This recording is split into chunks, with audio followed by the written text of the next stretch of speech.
appreciate you guys inviting me, yo. I'm happy to be here, yo. Thanks. We're happy to have you. Yeah, so like I said, the podcast is mostly about 80s and 90s nostalgia, video games, stuff like that. Cool. And Pretty much just a mix of all different things. Anything, really. Yeah, right up my alley, yo. So appreciate it once again for having me. I'm excited. Yeah, so the podcast works like this. Me and Nathan Gruxon have a few topics written down. You as the guests don't really have to have topics, but it's whatever. You can just throw on something whenever you want to, and yeah, I guess let's just get started. Cool. I'm with it. Well, nostalgia, I'll have you start us off. All right. Well, I don't really have too many topics written down this time, but I guess to start off with an easy one: Saturday morning cartoons. Any favorites? Wow, that's a good question.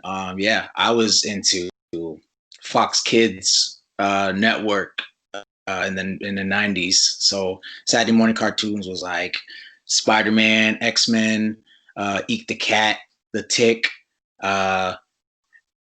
Erie, Indiana, Bobby's World, Life with Louie. Yeah, I was a Fox Kids like maniac. So those were like the shows that really resonated with me. I did a lot of WB as well, like Tiny Toon Adventures, Freakazoid.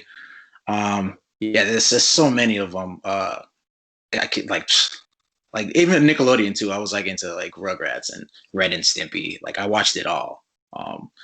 But yeah, I think my favorite one was probably Bobby's World. Like I love that show. I watched that every Saturday morning. And then after all the shows ended, I had to end the day with a little bit of WWF wrestling. So that was my Saturday. Oh yeah, definitely. Watched a lot of wrestling growing up myself. Oh yeah, yeah. Wrestling in the 90s and the late 80s was like the golden times. Like it was so cool. Yeah, definitely. You wanted to be those superstars. You wanted to be those wrestlers. Like I remember putting trash bag over my head, ripping it like Hulk Hogan and stuff. So like, but yeah, wrestling was cool back in the 90s and 80s. It was dope. Steve Austin and The Rock out there in the ring fighting Vince McMahon. Yeah. Oh yeah. Obviously, once it got raunchy into the Attitude Era, it was over. Like I remember suck it and all that to like my teachers and a little DX. Yeah, everything. Having Royal Rumbles at recess and stuff like that. So like yeah, the Attitude Era was dope. I was like, I think it's the best time in wrestling. Definitely. Yeah, definitely the best time for me. Yeah, nice. I'd say for me, like Saturday morning cartoon wise, it was like Sonic X, Power Rangers, stuff like that. Yeah. Yeah, mostly like grew up with the 2000 Saturday morning cartoons, but I guess another topic that kind of goes along with this, favorite cereal. Ooh. Right now, I'm munching on some Cinnamon Toast Crunch. Ooh, I might go with that. Funny thing is, like, I don't even eat cereal like I used to when I was a kid, so I haven't ate cereal in so long. But like, I do remember having like this obsession with Apple Jacks. Just eating them like every Saturday. Apple Jacks, Cinnamon Toast Crunch, French Toast Crunch, Berry Kicks. What was my favorite? I liked Kellogg's Corn Pops. Captain Crunch, can't forget that. But I'd say for right now, I might say Fruity or Cocoa Pebbles right now. Definitely my favorites right now. But I ate all cereals, so yeah, that was definitely a big point in my life. Cereal on a Saturday morning was awesome. So definitely, it's a time and place with cereal, and when it's right, it is right. Oh yeah, definitely. When it's right, it's right. Can't go wrong with the cartoons and cereal. I think I definitely go with Cocoa Krispies, like the Rice Krispie chocolate. That is number one for me, definitely. Okay. Cocoa Krispies. Did you like Cookie Crisp? Yeah, those I like that too, definitely. And controversial opinion with Lucky Charms, I like the non-marshmallow pulp better. I know I'm insane. Really? I'm gonna throw it out there. Nah, that's the best part of the cereal, the marshmallows, man. Come on. I am also the guy who said he enjoys hangovers, so I think I'm just in a Wow. good area. The cure for hangover is another beer. So Yeah.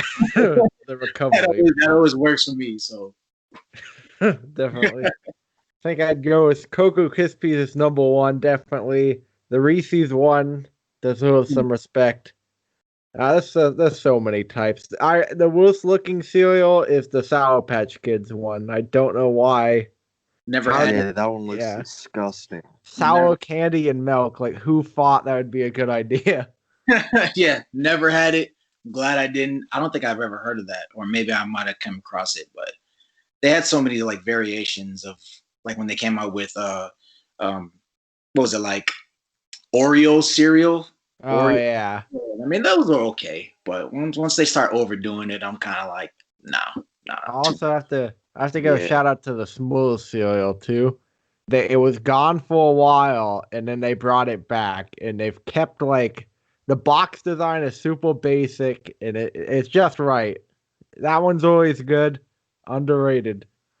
Which cereal was that? Like S'mores, like marshmallows and graham crackers. Okay, yeah, I remember that. S'mores, yeah. It was gone, then they brought it back. Oh yeah, you can't. I forgot. Frosted Flakes, man. Like, Oh yeah. and then they had like chocolate Frosted Flakes, and I was like, you're killing it now. You're doing too much. Yeah, they had like banana frosted flakes too, I think. Yeah, too much. You can't. Yeah. You gotta stick to the originals. The original nailed it. We don't need any. It's like Captain Crunch with 800 types now. Yep, Captain Crunch. You got to go with the original. That's like the best one. Yeah, definitely. People always said Captain Crunch like cuts your mouth, but I never had that problem. So I've never heard of that. That is that. Oh, don't forget they had Pop Tart cereal. Remember that? oh, I don't. It's like Now these I little, want it. Yeah, I think I heard of it. little strawberry flavors inside. It was like Kellogg's Pop Tart cereal, and I was like, they were pretty good actually. But yeah, like I said before, when you start overdoing it, it's kind of like too much, and you just gotta stick with the originals, which are the best ones. So Speaking of Pop Tarts, real quick, I have to give a shout out. I tried the pretzel Pop Tarts. Really good. They're really good. really, Yeah, the toasted pretzel, the cinnamon one, good. I was lazy in the 90s, so I never toasted my Pop Tarts. Yeah. I just ate them straight out of the tinfoil bag thing. Like I was too lazy to wait. But I was a big fan of the toaster strudel. Oh yeah, definitely. Definitely. Those are really good. They're There's good. so many 90s like snacks and foods that like what was you guys 90s like snacks that you guys liked? Oh man, Like I Gushers. would say my favorite is Dunkaroos. Oh, they just came back this summer too. Yeah, Yeah, I still haven't got my hands on them, but like that was my favorite too. Dunkaroos with the little kangaroo, and you got the little frosting, and that was life right there. And then you had like handy snacks with the little red stick and the cracker. You had those. You had Gushers, you had fruit roll ups, Fun Dip. You guys know Fun Dip, right? Yeah, isn't that candy? Yeah. It's like the white stick. Yeah, okay. The most unhealthy candy possible, but it's also really good. They used to have these candies. I don't know if you remember the cigarette candies. Yeah. And you would blow it, and like the little smoke would come out. And then they had like these like literally like crack candies. It was like these like cigarette shaped like chalk candies, and like Yeah, I think that's the one I was thinking of actually, like the fake cigarette candy. Yeah. I got in trouble so many times. I got grounded for fake smoking with that candy. So I think they still got to make those somewhere, like a novelty shop or something. it's gonna get a lot of kids in trouble. Yeah. Well, now kids just vape. With the USB flash drives, the smoke coming out. Yeah, they don't know the light of day nowadays. Yeah. But speaking of old shit that we remember, what about gaming in like cartoon magazines? Like for some reason, I always just remember like the Nickelodeon magazine like commercials or whatever. I only got like one Nickelodeon magazine as a kid, but I just remember like them promoting the hell out of it. Of retro games. I don't really remember that. Like, I remember them promote. Like, I used to buy a lot of like wrestling magazines from like the Star Market, and they'd have some like video game ads for like wrestling games, obviously.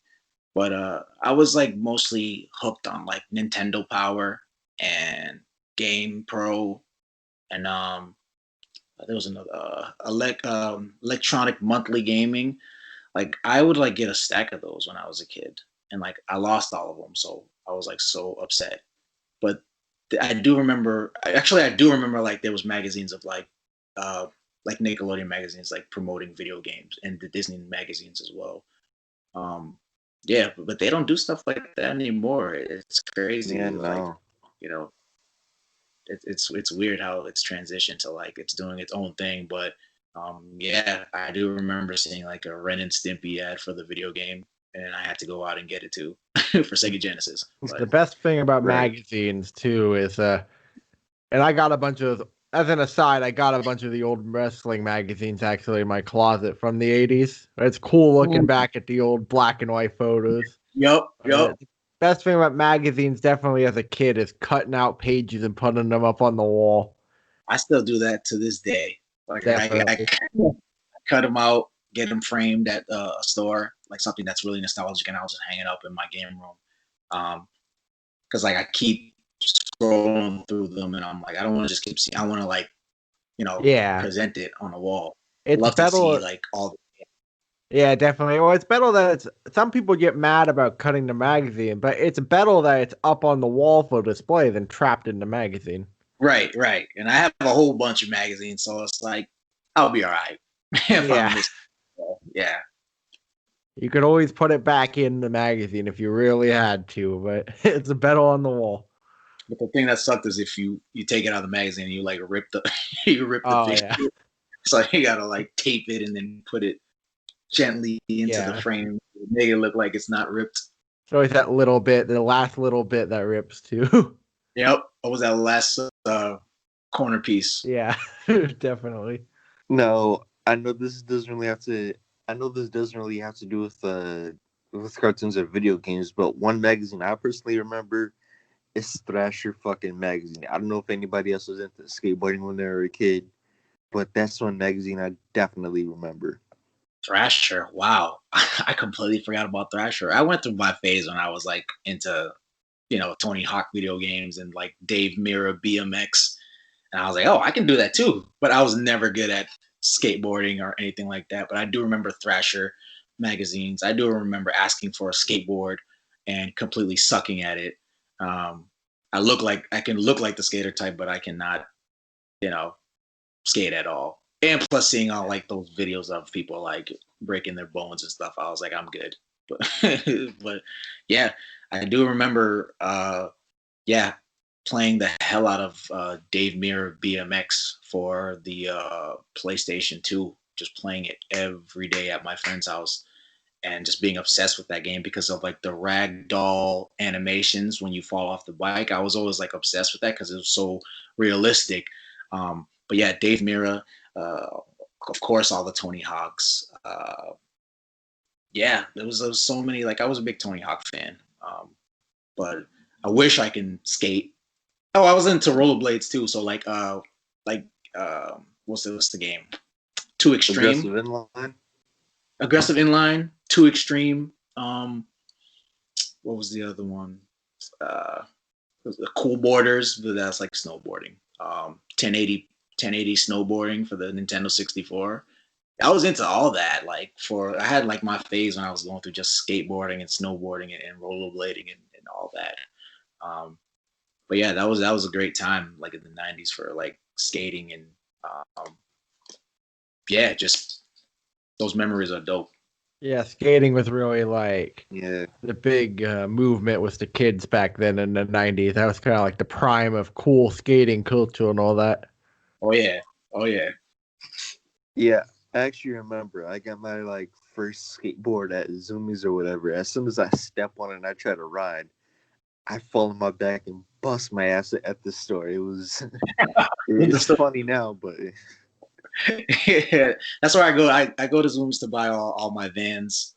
And it's like one day I'm like, I'm gonna buy a skateboard. Should I buy a skate? No, I'm not buying a skateboard. I'm like, no. I love the Vans. I got like a few colors of them, but yeah, not sure I'm ready to buy a skateboard yet. Yeah, luckily I never got into skateboarding. I think it just missed me, but I do remember Zoomies and all those Zoomies stickers, like the rectangular ones, sticking them up on the wall. But I think I never really tried skating, but I think the end result would be me laying on the ground as the skateboard rolls away downhill. Oh yeah, same here. Like I would watch movies like the Mighty Ducks and be like, oh, I want some roller skates now, or I want some skates. Or I would watch. You guys remember that Disney movie Brink? No. yeah, I remember The it. Disney movie, yeah, with the rollerbladers. Like I was so into that, and I wanted to do what they did in the movie. But I was like, I was an okay rollerblader actually, but skateboarding not so great. Yeah, I went to like the roller rink once or twice as a kid. I was pretty good at that. It's been a decade, but I feel like I could do that. But the skateboard itself, like, especially going down like a dangerous concrete ramp or something, it's just, Right, I'd be too terrified. Maybe like a 1 foot incline or something. right. But yeah, skateboarding, I think it just missed me, like the phase. Yeah, same here. Couldn't do it. Maybe one Yeah. day. Well, I guess this is a topic we've had before, but we could always revisit it. Gaming pet peeves. Do you have any? Or game collecting pet peeves too. It's kind of either. Yeah. Uh, Game collecting pet peeves. I mean, I'd say my number one is like the typical scumbag reseller. Um, someone that you know takes a game and just tries to sell it for triple the Yeah. price just to make a buck. I think that's just horrible. Like especially for people like me who have a huge passion in gaming. Um, I would never do anything like that. And it's like people just that just like find like an old collection in their basement and they know nothing about video games and they see somebody sell it for a high price on YouTube and they're like, oh, I'm gonna not YouTube, eBay, and they're like, oh, I'm gonna do it too. And when you don't know what you have, when there's collectors out there that would value that and just to add it to the collection. Yeah, I hate scumbag resellers. Oh my goodness, like overpricing video games is like one of my biggest pet peeves. I've just countless times I've been to stores where a game that should be like $6 or $7 is like going for 30, and I'm like, what are you doing? Like I don't get it. Scumbag resellers, number one pet peeve for me. How about you guys? What do you guys hate about what's your pet peeves for game collecting? Well, I'll just say definitely I agree with the reselling thing. Like it's like a gut reaction when you see it. It's just almost like a gut reaction of disgust, like instinctually. Oh yeah. Like Yeah. it's just a scummy move. Like I get people gotta make money and all that, but when people they're just robbing you of the opportunity so they can jack up the price, it's just like, come on, man. Yeah. Another a pet peeve for me is like I'd say like when I'm on like Facebook, like marketplace, and I see something that I'm interested in, but like just the location is just too far to Yeah. get to, and I'm like, damn, do I really want to drive up to like Natick right now? Nah, I don't. Nah, I can't. So I try to look for stuff in the area, but it's something I really want. If it's something I really want, then I'll go get it. But like, just I hate, seeing something for a good price too. Like talking, CIB Super Mario Brothers 2 or something like that for a person selling it for like $10. I'm like, oh shoot, let me get that. And then it's like, oh, in New York. I'm like, oh, forget it. Yeah, I can't drive, so I have to rely on if it's not in my town or the next town over, right. eBay fee. I guess I'm gonna have to pay. Yeah. I mean, I heard about people like doing scams like that. I'm more like an in person. eBay is cool, but like picking Yeah. mailing or anything like that over Facebook. Something like I kind of don't trust, but haven't tried it yet. But that I gotta be in person. I gotta, or like yeah, I've seen someone sell a Sega Genesis. Like this Sega Genesis was like really, really beat to shit. Like dusty, really bad. Dust all over it, controllers looking horrible, and they were like selling it for like $60. It looked broken. And I'm like, what? Yeah, it's just no way. How could you do that? Like, it's just something that people don't know what they're doing, and they just think that they have some form of nostalgia that they can just, get rid of and charge people a high price for it. I just think, like, something I hate. Yeah, definitely. It's like some people too. They have like no clue. Like the condition is bad, but yet they're still trying to price it like a nice condition one on eBay. Right. It's just a disconnect, and I get it. Some like soccer mom or something wants to get the money and looks it up. At the same time, you got to use common sense. Right. Of course, you gotta get your book too, but I guess there's a different way of going about it than doing it like that. Definitely. I guess that's just me, as a gamer, as someone that values my collection, and I don't, I don't sell my games, so it's like just having it, taking it, and bringing it to a good home is something that I would do. So I guess that's why I feel like that. Yeah, definitely. Well, I'd say a pet peeve for me in the past it's been stickers, but I'll say bad game discs. Because it's like you go to Value Village or Goodwill, and half the time there's nothing to get. But when you see that exciting GameCube, Xbox original game or something, it's like, ooh, something to buy actually. And you take the case off the shelf and there's excitement. Then you open it up and it's either the wrong disc or it's too scratched, and it's like, God damn it. I kind of like rated a thrift store to the point where they started like moving the games like to the front, because I was finding hidden gems at my local Goodwill store. Like I was finding like Luigi's Mansion for GameCube for like $3. Ah, you lucky bastard. Yeah, Super Mario Sunshine for the GameCube, $3.49. I was finding like gems like that, and I'd bring them to the register, and even the cashier's like, where'd you get that? I'm like, it's over there. And they're like, what? Oh man. I'm like I found so many hidden gems, and then kept doing it, kept finding good stuff, to a point where it's like all of a sudden they moved the games, all the games are on the front now, and they're not in the back with the DVDs. Yeah. You guys did that on purpose, but it's whatever. Those are incredible deals. Yeah, finding some good stuff, like and I'm not sure, but I don't think that thrift stores can sell them for a high price. Maybe they can, but probably have to sell it for like a low price. When I worked at Value Village, I believe the general code was like, we sell it if you know the value of something, half the value. But then again, unless, I mean, obviously most things were pretty cheap. I know for like games and stuff, I think that's how they would do it, unless it was just a generic game. That's true. Yeah, I find a lot of good stuff.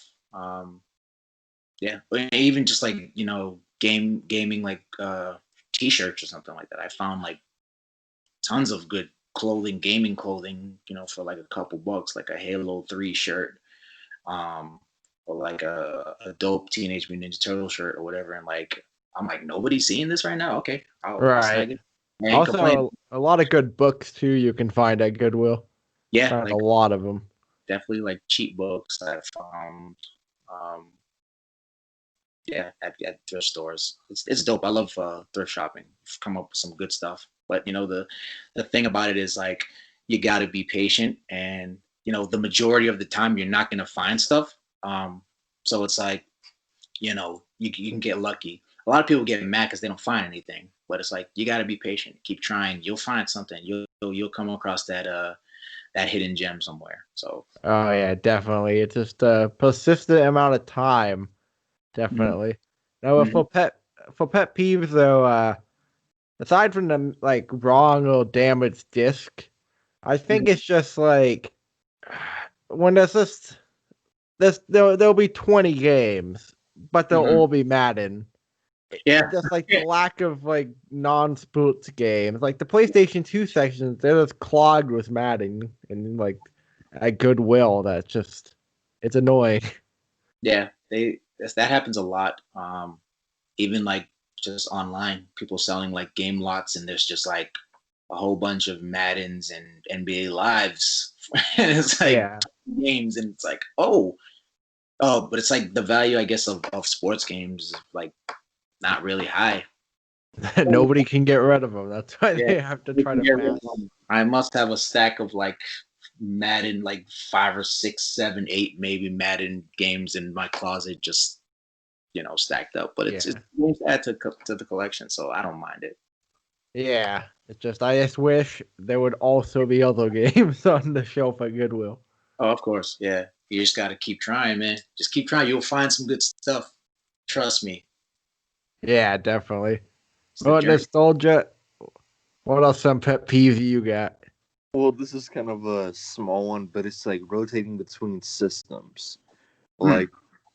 Like, okay, I'm tired of playing this original Xbox game. Let's switch it up to GameCube. Yeah. I played Mario Kart for a couple hours. You know what? I think I'm feeling some GTA Vice City. Hook up the PS2, and it just gets irritating pulling out the wires, hooking it up to the TV. Yeah. Make sure the connection's good, all that. Mm-hmm. It's something small. It's annoying though to switch consoles to the point where you talk yourself out of it. Yeah, I was going through the same thing. Just switching wires, and I'm like under the table trying to do it, and I'm like sweating because I'm like trying to. Yeah, cross. exactly. And I'm like, yeah, and then it's like I plugged the wrong one in, and I'm like, oh my god. But like, yeah, I had to invest in what was like an AV box. I don't know if you guys have seen. Yeah, those switchable boxes. Switch boxes. Yeah, it has like 8 channels, 8 switches. So it's like I just hooked all the consoles up, and I could just, and I marked them, Dreamcast, PS1, PS2, N64, Xbox, original, GameCube, and you just switch them on like light switches, and it's just so simple, and it makes everything so much easier.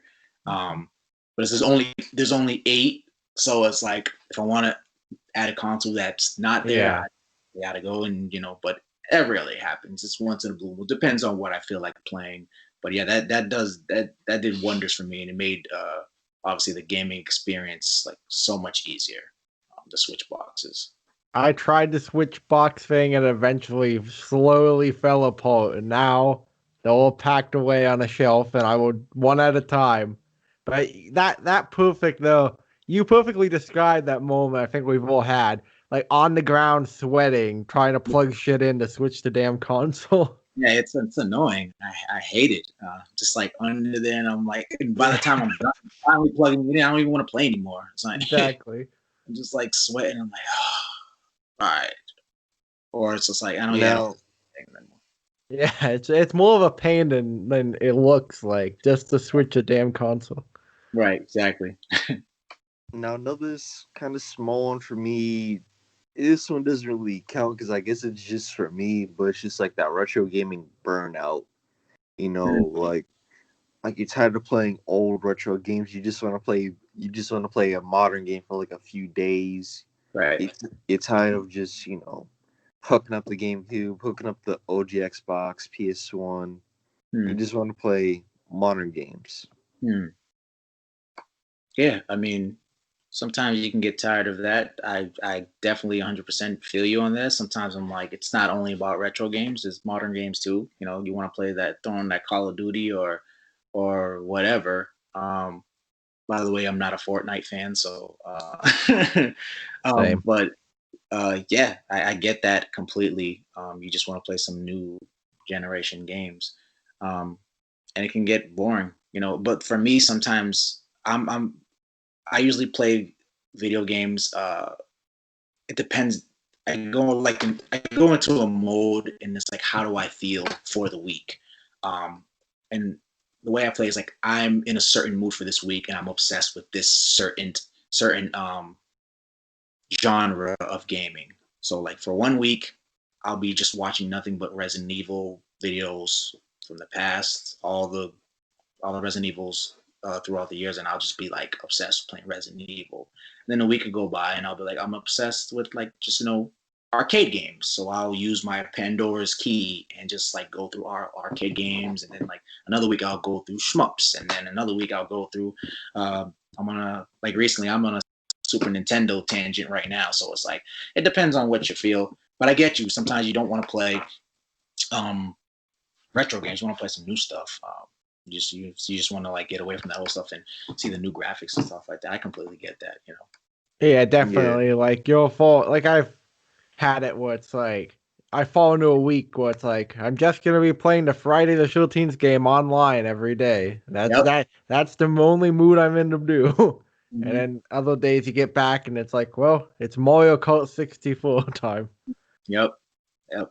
Just I'd say like just pick a genre and just go with it. Like there's times I'm like I'm really into zombies right now, and I just play whether it's old consoles, retro consoles, or modern consoles. I play just zombie games. Zombies Ate My Neighbors, Call of Duty Zombies, World War Z, Left 4 Dead. Like I'll just go on a zombie tangent and I'll get over it, and then I'll just start playing something like Mega Man or something. But it depends on how you feel. I'd say like there's nothing wrong with getting just because you're a retro collector doesn't mean you got to play that 24/7.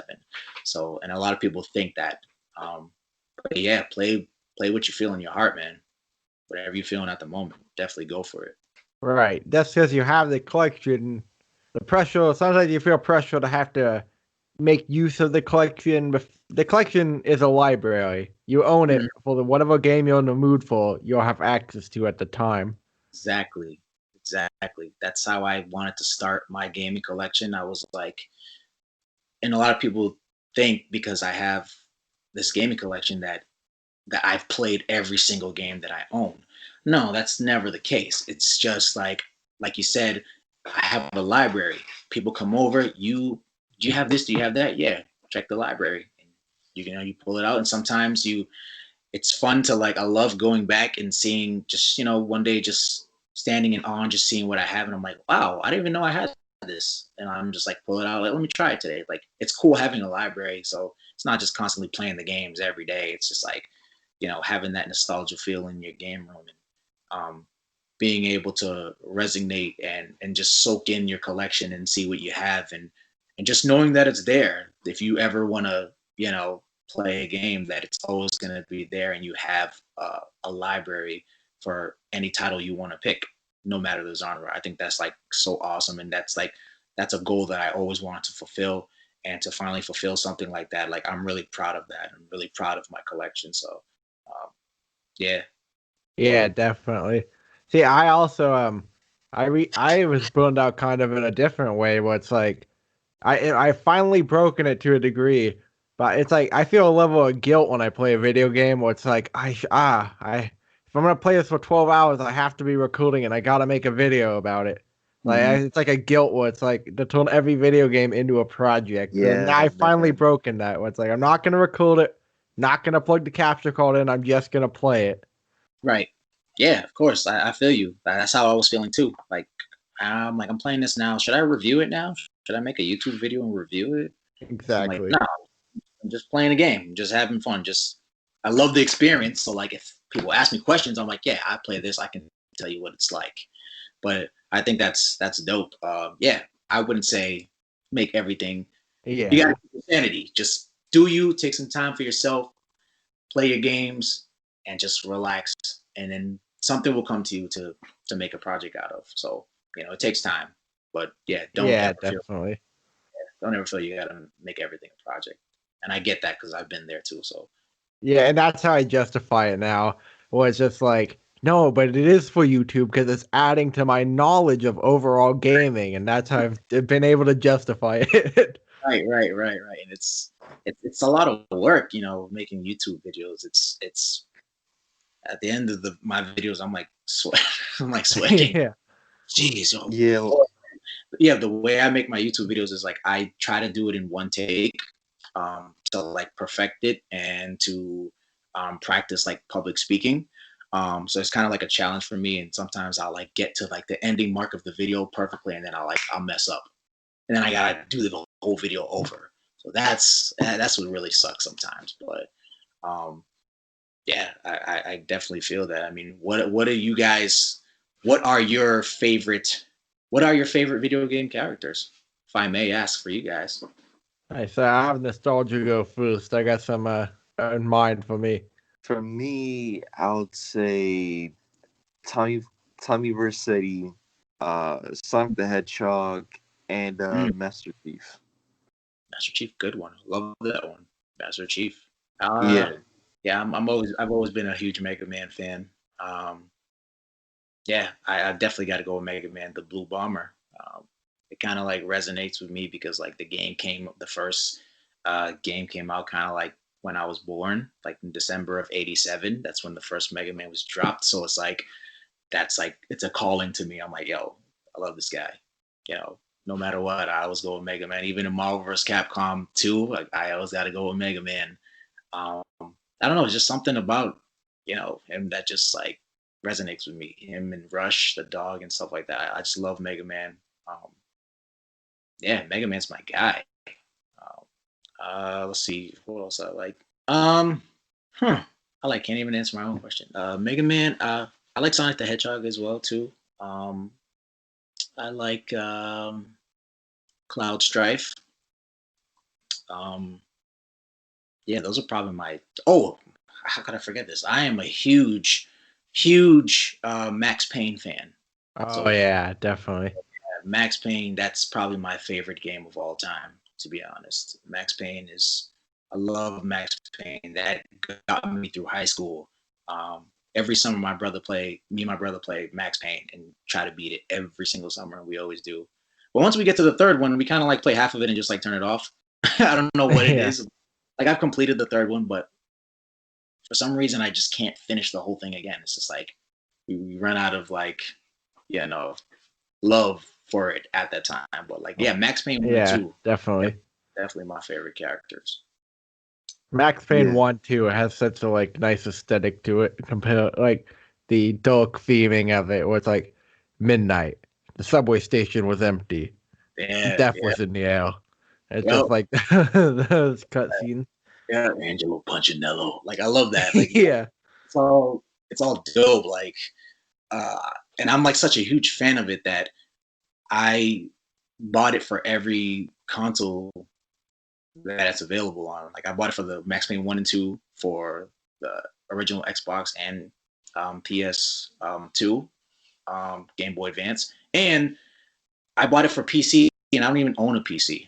So that's how much of a Yeah. fan it is. Yeah, just so I can have the nostalgia of the box and everything. So yeah, love Max Payne. I Like can't beat Max Payne. I've tried, but it's not out wow. of difficulty. It's because of technical problems. The first time I tried to beat it as a kid, Uh-huh. I saved the game in mid fall. So if you Oh yeah, reload, yeah. you're just gonna die.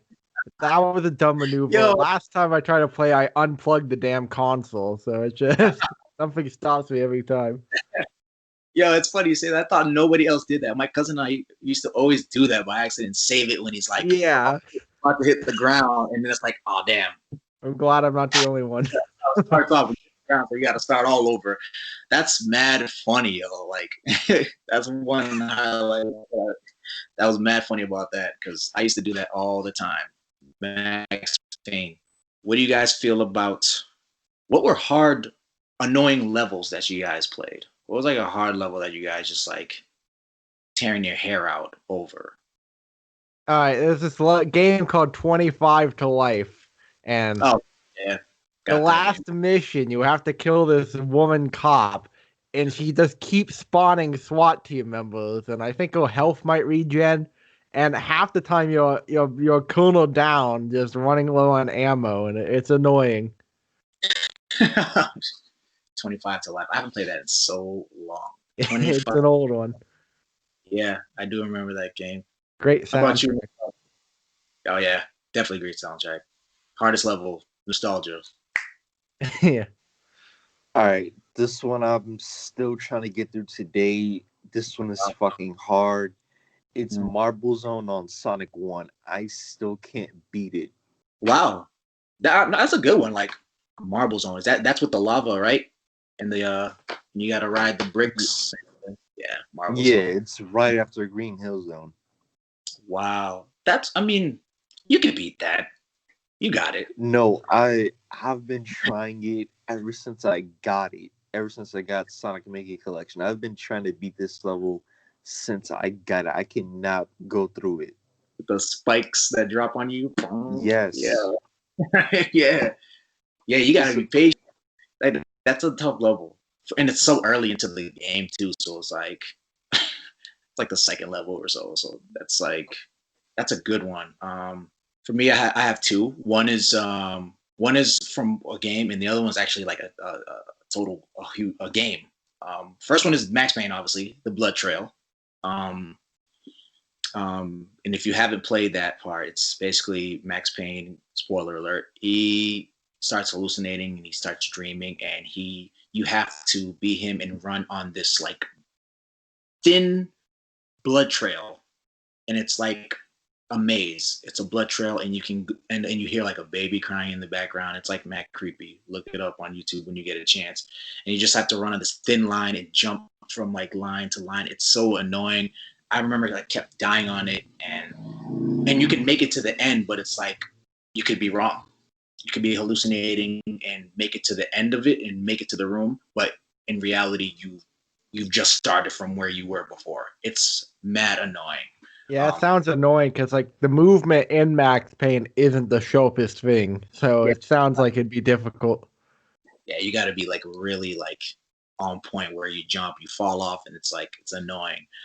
That and actually, I just finally after all these years, I've been trying to beat. I finally beat Super Ghouls and Ghosts for the Super Nintendo.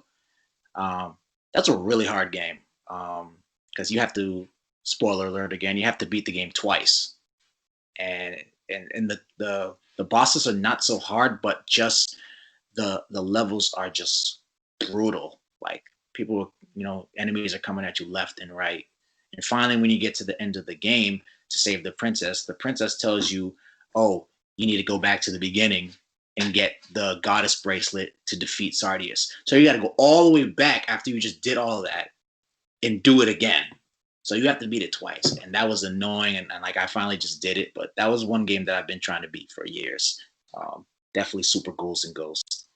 It's always nice when you finally beat that part you've been stuck on. Like when you revisit it and you beat it, it's like, well, finally I got past that damn part. Yep, of course. Yeah, definitely worse than being stuck on a level in a game and you start squeezing the controller and getting angrier and angrier. Yep, like that's gonna help, and it's not. Yeah, it's not. Like games are supposed to be fun, but you're sitting up turning red, just squeezing the controller. Like the worst is like you keep hearing the same cutscene or audio over and over as you keep respawning. Yep, just at that point you just like put it on mute. Don't have that drill. Yeah. Oh man, those are classic days. Yeah, now I leave and I kind of come back with a cooler head. Yeah, you got to take a break sometimes because you can go crazy trying to beat the same level over and over. Like, oh my gosh! Like, did you guys have like a favorite console? Well, childhood console is the Xbox original. Mm-hmm. I think objectively, I might be 360. 360. That's a good. I love the console. I just hated the Red Rings of Death that I got. Oh yeah, definitely. Like 5 or 6 consoles that I had. So I actually had a flood in my basement one time, and like my Xbox 360 was like a little boat. So I had to get another one. Yeah, it sucked. Yeah, definitely. Well, the Red Ring, you would think like the flooding might have cooled it down. It might have fixed the problem. Yep. Then you got to do that like towel trick. Yeah. Never worked for me. It just like overheated it even more. So, but yeah, like I was a huge Sega Genesis fan. So like, when the console wars were happening, I definitely had both Super Nintendo and Sega Genesis, but I was like definitely a Sega Genesis kid because I always felt like the games were like more raw. Of course, Super Nintendo would have dope titles, but at the time, I felt like it was more for little kids. Yeah.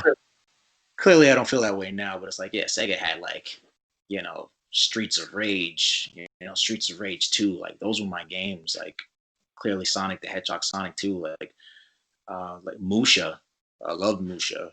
Like those are games were like what what really resonated with me. And had a Super Nintendo too, but I was a huge Sega fan.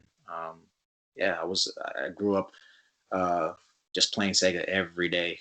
Just Well, those. definitely, definitely. Well, Sega does what Nintendo don't. Exactly.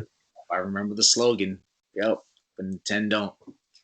Those are good times, man. I miss the '90s, man. I really do. It's sad to see, like like I sometimes I'll come across and watch like you know, Nick Arcade or whatever, or like Video Power, or like the old gaming shows, Game Pro, and I'm just like, geez, and like nowadays you can just go on YouTube and get through a game by somebody doing it. But back then, you need to write that on your hand, the codes and all that stuff, and the Grand Theft Auto codes and all that. So Yeah. yeah, those are good times. Actually, though, my bad. One big thing I miss from the '90s is hip hop, and Yeah, I don't know if you follow this account, but it's this guy named Retro and Rare. He's big into like gaming and hip hop. yeah, You know, that's my yeah. I love that dude. That dude's awesome. Retro and Rare. Yeah, he's ill. He's yeah, like one of the first video game. Uh, yeah, that's cool. I'm glad you guys follow him too, yo. Because like I stay following him. Like he does some cool stuff with like the hip hop music, and his podcast is dope too. Um, yeah, I love the mixture of like the Wu Tang and the retro games, and like it's dope. Like his page is so dope. yeah. He actually got me into collecting. Like, I just saw his collection one day on Instagram. I'm like, wow, I remember that. I remember that. I should get like a PS2 or something. And that's Right. kind of how my collection started off. That's so dope, man. Like, yeah, he definitely is an inspiration too for me collecting more. Yeah, just because he knows a lot of info, and I'm like, wow, this dude knows a lot of stuff about like retro gaming, and I'm like, the more I follow it, I'm just like, yo. At first, he was like, drinking beer, eating the pizza, and playing video games. And I'm like, yo, that's like the ultimate Friday right there. Hell yeah. Yeah, I'm like, I Hold want up, to. I'll be right back. Yeah, cool. But yeah, that his page is dope, and yeah, definitely kudos to him and him doing his thing. But like, that's definitely a big inspiration. Retro and rare. He's ill. Yeah, definitely. It's like that cool blend too of hip hop and game collecting. Right. Yep. I love that. Yeah, I started my collection watching. I don't know if you heard of MetalJesusRocks. Oh yeah, definitely. Metal cool. Yeah, Very informative. His guide videos are some of the best for consoles. yeah, I love his videos, and like I started watching his videos like I don't know, like 6, 7 years ago, and then I'm like, I want to do that too. Like, imagine if I had an arcade in my room, that would be cool. And then I'm like, I started collecting, and then I realized like I started collecting probably like 20 to 30 games, and I just got overwhelmed, and I'm like, I can't do this. Like, I Yeah. can't do. I want to do this, but it's like, I'll never be I'll never be, I'll never have a collection like his. Like never. Like it'll take forever. And then like I just kind of honestly at the time I gave up. I took a break. I'm like, yeah, maybe I won't do that. And then I started watching his videos again, and like his guide videos and his game room tour and stuff like that. And I was like, you know what? Let me try this again. And I did it, and like kept progressing over time, and then like until now. And I'm like, I just don't stop. But he's cool. Yeah, he has some good stuff. He has great stuff, great content. A lot of people bash him for stuff, but like I think he has a dope channel.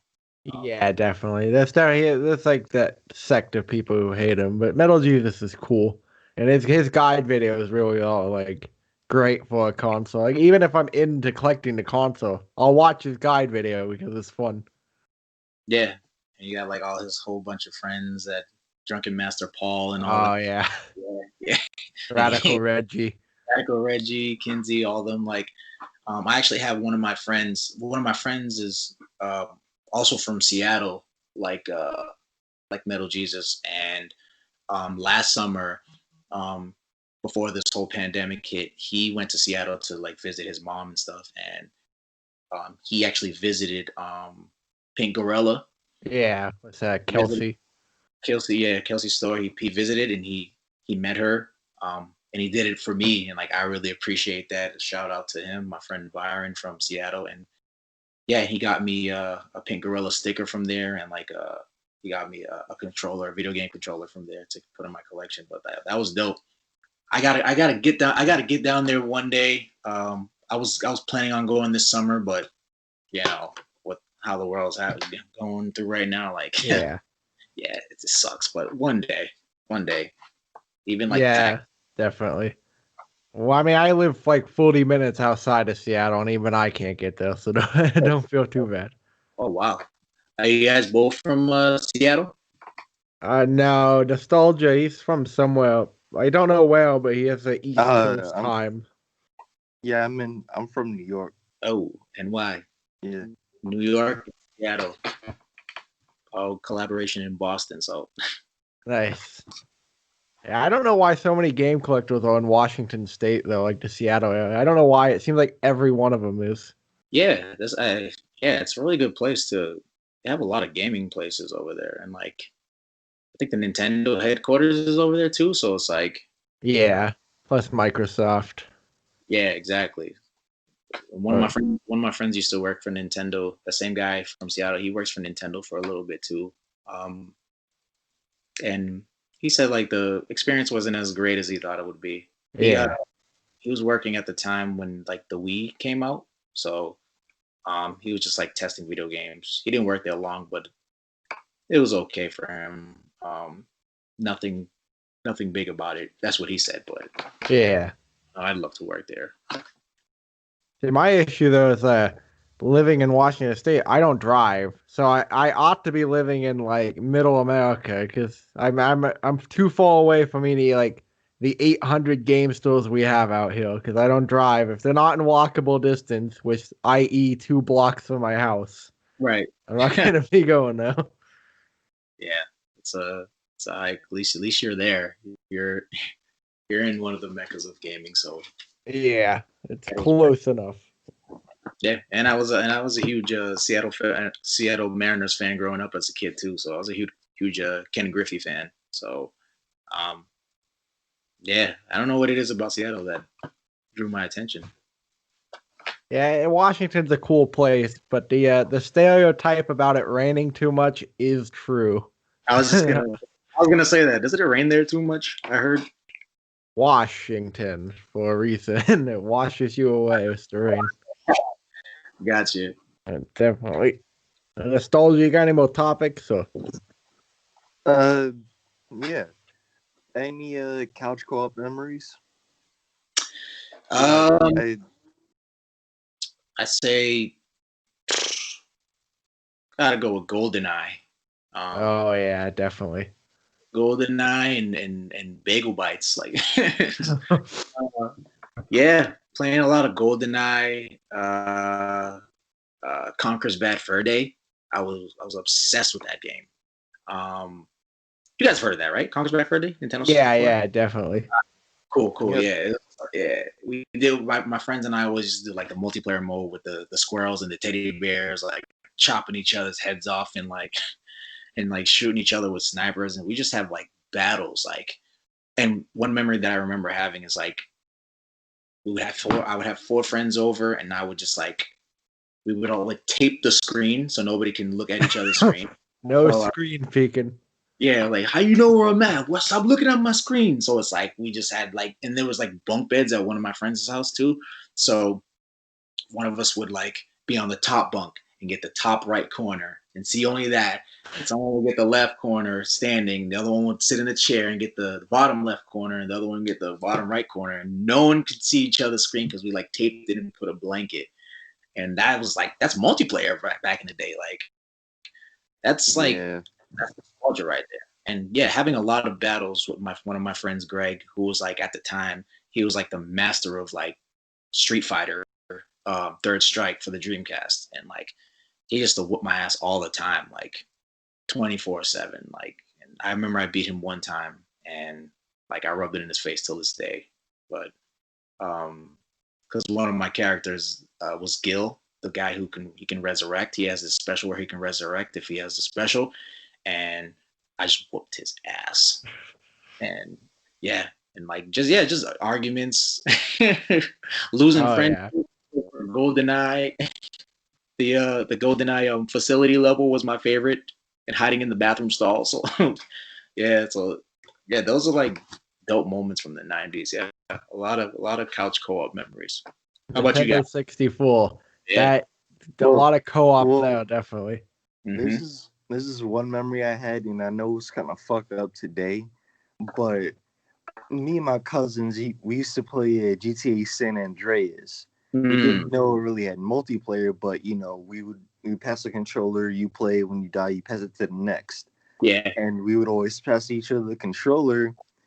And we had a little cousin there, and I got the controller. He's just like, I want next, I want next. 5 more minutes, and it just kept on going and going. Like, I want next, I want next. 5 more minutes, 5 more minutes, and then he just starts getting angry. I'm like, no, let me play.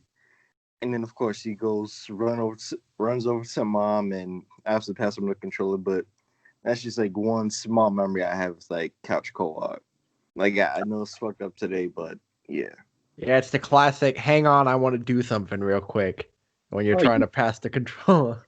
you got to do the classic thing. You give him the controller, but you give him an unplugged controller, and he thinks he's playing. Yeah. That's how you got to go. That's what I used to do with my cousins until he like stuck a fork in the Sega Genesis and like broke it.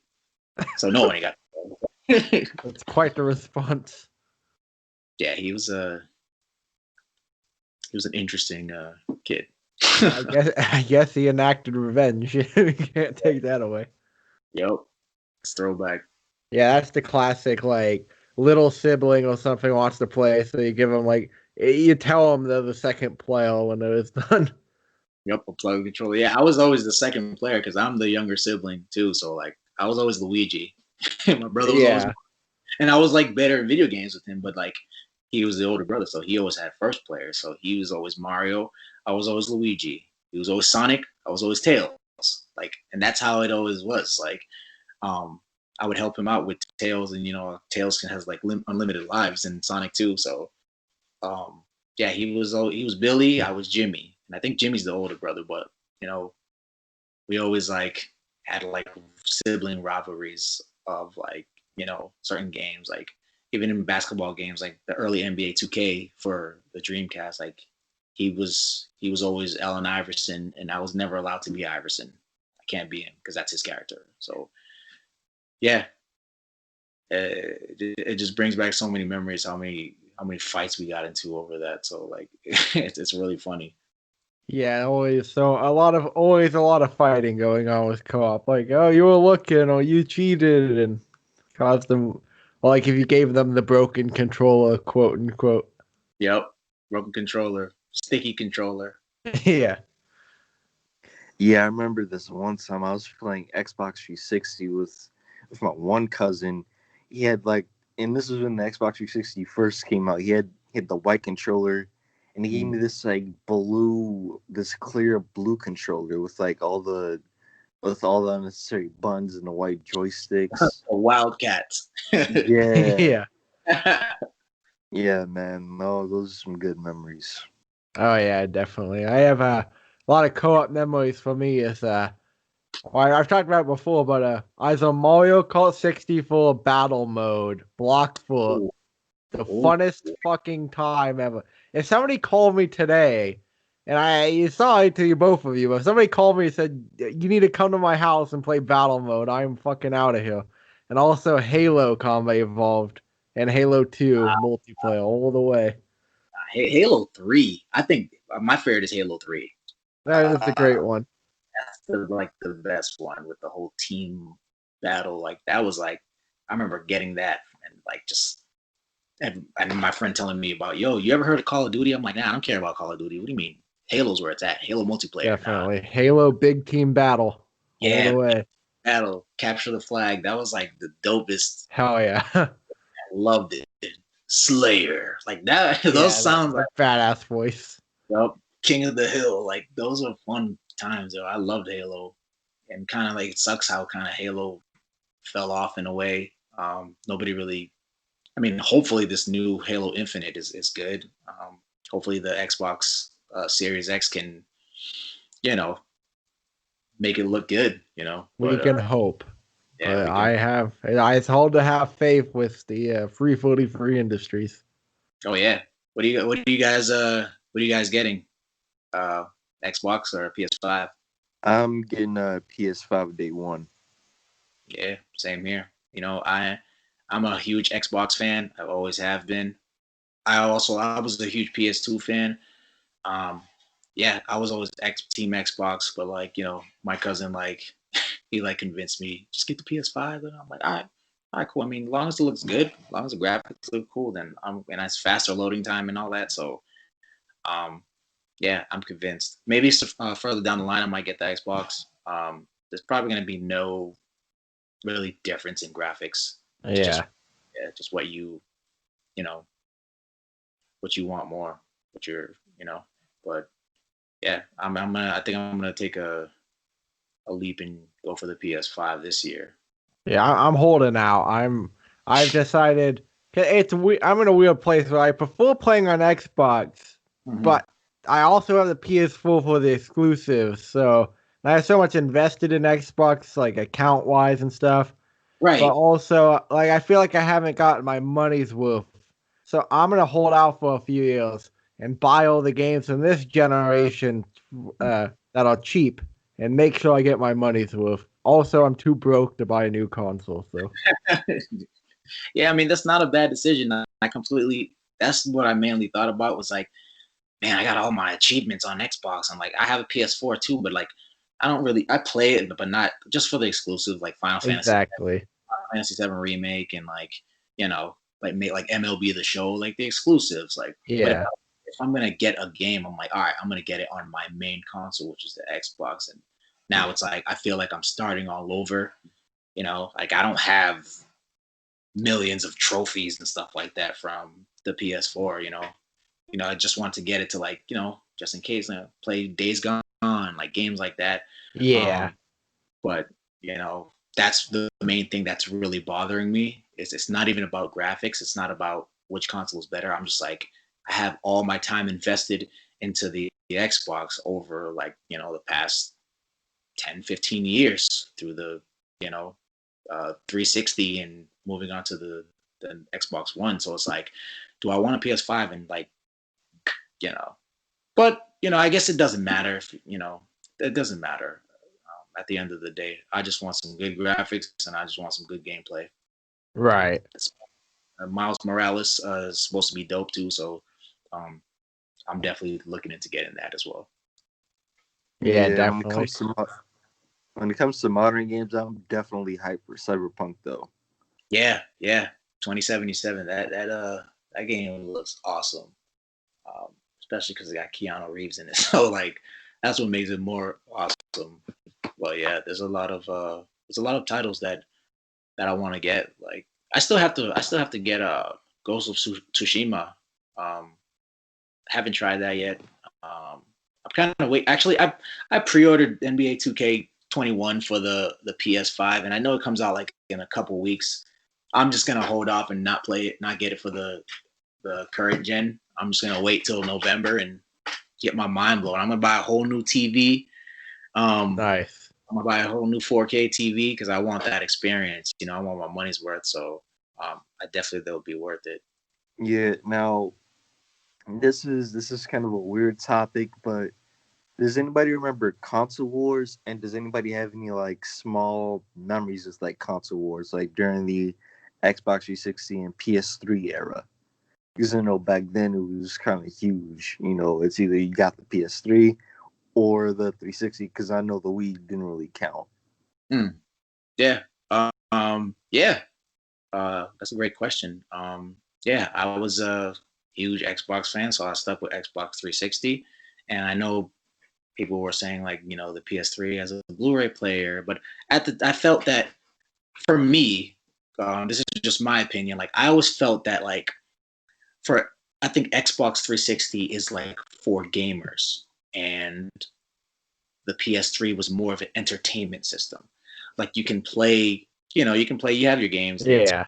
like you got the Blu-ray player, and all that, watching the movies, stuff like that. But like if you really want to get down and gritty with gaming, I would get an Xbox 360 for like Gears of War and all that. So that was my opinion.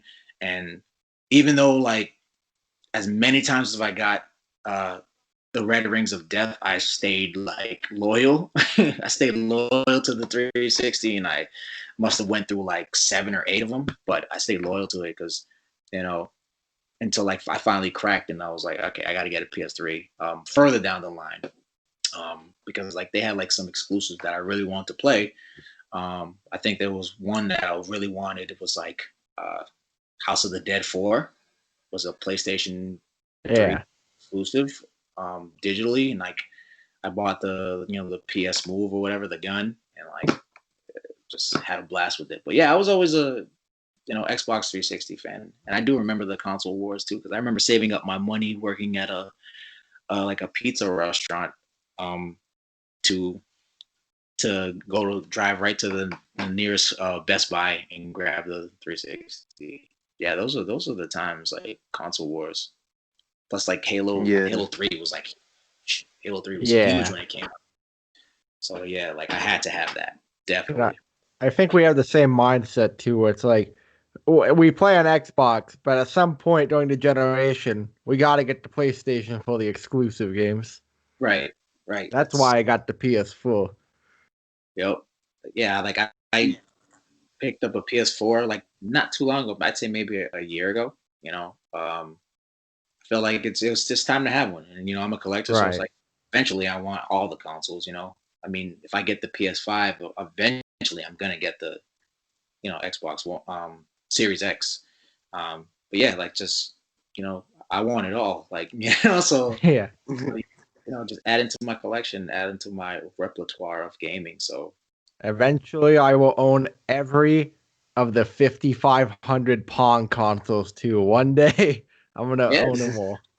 yeah. I mean, I try to own all consoles. Like I have a Atari 2600 in my closet that Yeah. I don't even play, but I have like a huge collection for them. It's just a nostalgia.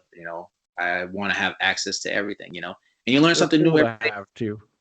Yeah, it's cool to have. Like, and you learn something new every day about these consoles, like in games, like things that you didn't know before. Like, you know, a lot of people didn't really, you know, show a lot of love to the GameCube. And it's like I love GameCube. Like, this Mario Double Dash is probably like my favorite game on the GameCube. And like back then, like they just shoved GameCube aside and didn't give it no love. So like being able to, have these systems now and show them love and like, you know, it's really cool. It's a really cool factor of being a game collector. It's dope. Yeah. Now, I guess it's weird. Like, I know we were just on console wars, but I think I'm debating to myself, like, is it worth getting a PS3? Because, I mean, most of the games I already have for the 360, but I'm just thinking, like, is it really worth it? And it's just like my inner console one me telling me like, no, don't get the PS3. It's garbage. Like I was really passionate about the 360 at the time. Hmm. Well, I think I'm sure there's always exceptions, but I think a lot of the PS3 games have been re-released on PS4 too, so that might be an option. Like, there's in like remasters, kind of, and like touch-ups for the like a lot of like The Last of Us or something. The PS4 version is technically better, so it might be worth actually just waiting on the PS3 to get the PS4. Unless you get the original PS3 model that can play PS1 and PS2 games. Yep. Yeah, that's what I plan on getting. Yeah, the backwards compatible is always cool. So you don't have to do what we were saying before and like Yeah. all the other stuff. Like it's cool. yeah, the PS5 is I believe it's backwards compatible with all PlayStation games, so that's gonna be Yeah, I dope. hope so. But yeah, I mean, Like, it it depends on what you like. I mean, if you really feel that you need to have a PS3, then like I say go for it, man. I didn't feel like I really needed it. It takes one game to catch my attention for me to buy a Yeah. whole for, and which is like like if if some odd reason, some miracle happened and Max Payne 4 was about to be released for only the PS5, then like I'm getting the PS5. It depends, like, if you really want it, just like, it doesn't matter what people say, just get it, man. Like you have access, you have more to your collection. So, I mean, I would get it, but it depends on what you like. We'll also throw out real quick one vital piece of information is that for the original PS3 model, there's actually a difference. So I think it's only backwards compatible with PS2 if it has 4 USB slots in the front instead of 2. So Right. make sure you keep an eye out for that. Yeah, that's it. It sucks because I thought I had one, but I didn't. But it is back. Mine is backwards compatible with PlayStation 1. So Yeah. I think all of them are, right? Yeah, I think so. But it's just cool to have for YouTube too, because then any PS1 or PS2 game, you can run it through the capture card easily and record. Right. Yeah. true. And in the Wii version, that's they have the 4 um, controller ports outlets on the back Yeah. of the Wii. Those are allowed to play GameCube games. Yeah, I'm mad that I never got a Wii, because when I worked at Value Village, I could have easily accidentally left one in the back or something. So I'm mad I didn't buy one, because we put them out for like $10 each all day. So I'm mad I Well, I never mean, picked up one. well, I mean, to be honest, that I have a Wii myself, and I I barely even really touch it. Like to me, the Wii was cool at the time, and the only reason I have it is because I found it in the fucking basement or whatever. But to me, the Wii isn't really worth collecting. Like, sure, you got a few titles like Mario Galaxy, Brawl, a Hmm. few others, but to me, the Wii isn't really worth it. Like right now, it's just sitting on top of my Xbox One collecting dust. But that's just what I think. Yeah, I mean, Yeah, I mean, well, that's what I thought until Metal Jesus made like underrated Wii games video, and then it changed my mind. yeah, he definitely helps. Of seeing those videos, I'm like, oh, like top 10 light gun games, and I'm like, oh shoot, I Yeah, I'm like, I gotta get that now. I'm like, oh, that's for the Wii. Oh, okay, I gotta play that now. Like yeah, definitely. where I It definitely flipped found my opinion. right. I found my Wii valuable when I was like, oh, I think somebody gave me the Wii version of Metal Slug Anthology, and I was like, oh, now I have to get a Wii now because like I don't have it for anything else. And like House of the Dead 1 and 2, the Wii version, and like I think it was light gun games that I was interested in at that time. So I was like, I got to get a Wii, and I got a good price for the Wii. So and it was the backwards compatible um, for the GameCube. So I was like, oh, I have GameCube games, so like, Yeah. yeah, I'll pick it up. He showed like one game for the Wii. It was like you play as like a domino or mobile. It was a simple puzzle game, and that alone, I was like, all right, I'm sold. Yeah, I want to play this. yeah, yeah. Metal Jesus, he likes everything. Um, He could probably make like underrated Ouya games, and it would it would be like, oh my god, those great games. Right. Yeah. He made me get a PSP too. I was like, I gotta get a PSP now. Jeez, I didn't know this was on this. Oh, and then he comes out with underrated hidden gem PS Vita game. Like, great. Now I need that game. Now I gotta get a PS Vita. Now I gotta get and that's probably how I got all my consoles, just watching his videos like throughout the years. I'm Yeah, like, that game is sick. Okay, now I gotta get a original Xbox. his But why buy a PS Vita video convinced me. yeah, he gives a lot of good info. I do. I love his channel. Yeah, Actually, definitely. though, speaking of a PSP, what did you guys think of the PSP Go? I don't. I mean, I don't know if I really liked it. Correct me if I'm wrong. That's like the shorter one with the like. think it has no disc thing, Yeah, right? So I think it's all digital. Yeah, I never really looked yeah, into it it. is. Yeah, I never really looked into it. I've heard of it, I've seen it, but I was like never like I have to have that, like because I have a regular PSP and that's just classic, and it's like um, PS Vita. It's good. It's a good console. But yeah, Yeah, I was really interested in the P Go for some it's reason. kind it's kind of like the Game Boy like Micro, where it's like, oh, there was another iteration that nobody knew about after. It's not necessary. Yeah, exactly. It's not necessary. It's like oh, I'm good. I don't need to own every single. Yeah, I mean, to be honest, like Hey, I, I'm gonna have to step away just for a sec. Cool. all right. To be honest, like I still own my PSP Go, and yeah, it has a few, good games on it. The fact that it's all digital is what gets me. Like Uh, like I found my PSP Go a few years ago, and I'm like, wow, I want to download some more games. mhm. Unfortunately, the way you download games is unfortunately gone because I remember back in the day, you had to go on the PSP website, hook up the PSP Go to your computer, buy Yeah. the games, and download it through there. Hmm. And now that's kind of out of the wayside. I'm just stuck with the PSP Go games that I have, and to be honest, I'm debating on selling it. Hmm. I mean, what do you have for it? I have Grand Theft Auto Liberty City Stories, Midnight Club 3, Midnight Club LA. I think I have a SOCON game on there, Bushwick Bowling, Hmm. just some basic stuff. I mean, I'd say if you're a collector, I'd say keep it.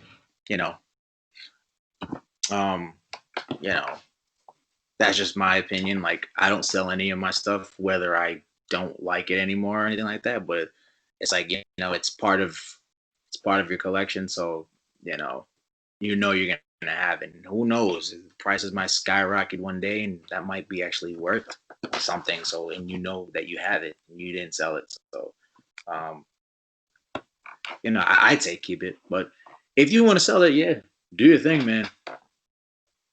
Well, I mean, still, like it's like when I think about it, it's kind of like a small piece of history, I guess. The PSP was super popular. Yeah, Everybody was liking it. And the PSP Go dropped, and nobody really cared about it. You know, but you're right though. It could rise up in price one day. yeah, and you have a piece of nostalgia that no one likes, and and that's a good thing in a way because it's like you have it. Doesn't matter, like I there's a lot of things that I have that probably nobody cares. Like just like the Wii's, people said nobody really cared about it. I'm like I have one, so it's like I can find the value of why I like it and not listen to everybody else. So I just think that adding it to your collection is like a good thing. And what part of it's what makes you a collector too. Just having the positive things of nostalgia and the negative things of nostalgia, mashed up in one. So, um, yeah. Now I'm definitely gonna. I have to look into PSP Go now and see what that was really all about because I never really uh, looked up anything on that handheld.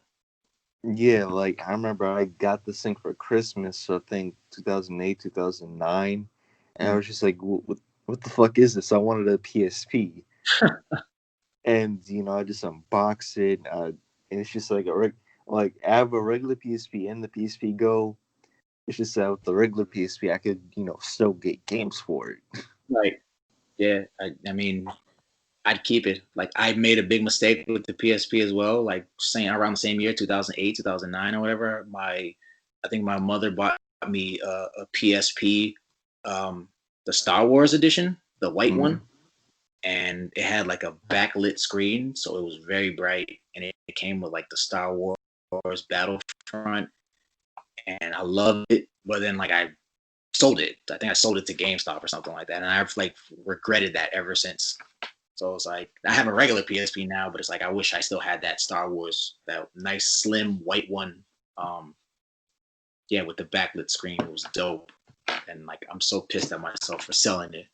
I think like from that moment on, I'm like, yo, I'm gonna keep all my stuff. I can't sell anything. I only sell stuff that's like, I don't sell anything, but I only sell things that I know are going, like 2K. You know, I'm gonna trade in 2K20. 2K21's coming out. Like that's probably the only way I'll never like sell anything. I'm back. I don't know if you guys have heard of like GameEye. Have you guys heard of that? The name is super familiar. Yeah. So dope. You guys are collectors, so GameEye is Oh, it's basically that tracking app, right? Right. an app you can download, and it's like it keeps track of your inventory. It's so sick, and it's like it tells you how much your collection is worth.